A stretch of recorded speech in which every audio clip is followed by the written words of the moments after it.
manual tidak efisiensi, risiko keterlambatan pelayanan akibat antrian tidak terkelola dengan baik, kehilangan data pasien sementara atau permanen, terus itu ada keterlambatan dalam pelaporan klaim BPJS atau asuransi, kerugian finansial akibat downtime sistem, risiko klinis, penundaan tindakan medis karena data pasien tidak segera tersedia, risiko salah identifikasi pasien, human error dalam pencatatan manual, penurunan mutu pelayanan akibat keterlambatan akses rekam medis, risiko non klinis, penurunan kepercayaan publik terhadap rumah sakit, potensi sanksi regulasi jika terbukti tidak ada keamanan data pasien, beban kerja tambahan bagi sumber daya manusia, stres, kelelahan.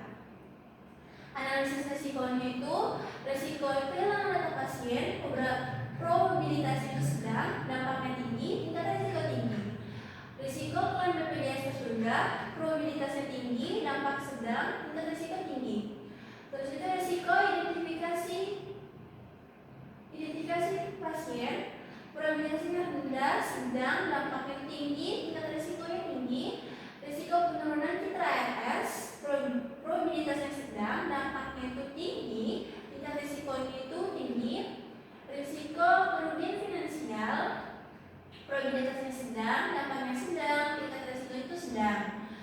Terus risiko beban kerja berlebihan, probabilitasnya tinggi, dampaknya itu sedang, tingkat risikonya itu tinggi.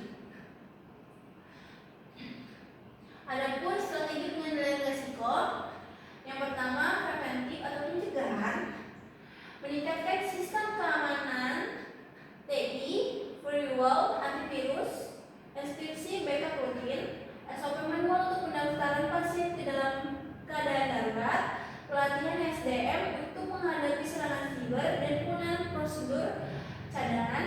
Yang kedua, mitigasi pengurangan dampak, menggunakan sistem pencatatan manual sementara, formulir darurat, backup data rutin di server offline atau cloud, komunikasi terbuka ke pasien tentang keterlambatan untuk menjaga kepercayaan. Yang ketiga, kontingensi atau pemulihan, disaster removal plan atau DRP, dan business continuity plan atau BCP, aktivitas tim IT, darurat, insiden response tim, audit forensik digital pasca insiden untuk mencegah pengulangan. Ada monitoring dan reviewnya. Monitoring itu yang pertama internal administrasi, cek klaim BPJS, keuangan, patuhan SOP darurat. Yang kedua, pemantauan beban kerja dan kepuasan SDM. Yang ketiga, survei kepuasan pasien pasca insiden. Yang keempat, laporan keamanan teknologi secara prodi. Ada review-nya. Yang pertama, evaluasi apakah SOP darurat dijalankan sesuai rencana. Yang kedua, perbaiki kebijakan keamanan teknologi informasi bila ditemukan celah. Yang ketiga, update pelatihan dan simulasi serangan siber minimal setahun sekali.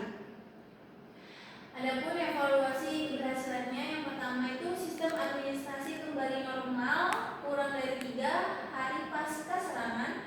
Yang kedua, tidak ada kehilangan data pasien permanen. Yang ketiga, klaim BPJS tetap dapat diajukan meski ada keterlambatan kurang dari sampai dengan 1 minggu.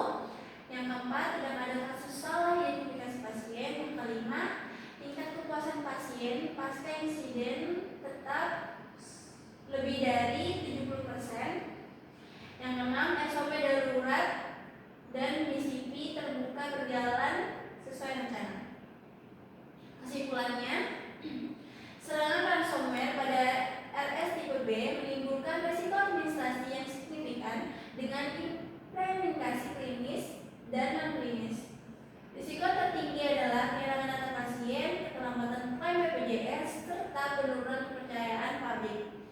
Dengan strategi pengendalian berbasis pencegahan, mitigasi, dan pemulihan rumah sakit dapat menjaga kontinuitas pelayanan, monitoring dan evaluasi berkala menjadi kunci untuk memastikan kesiapan menghadapi serangan serupa di masa depan.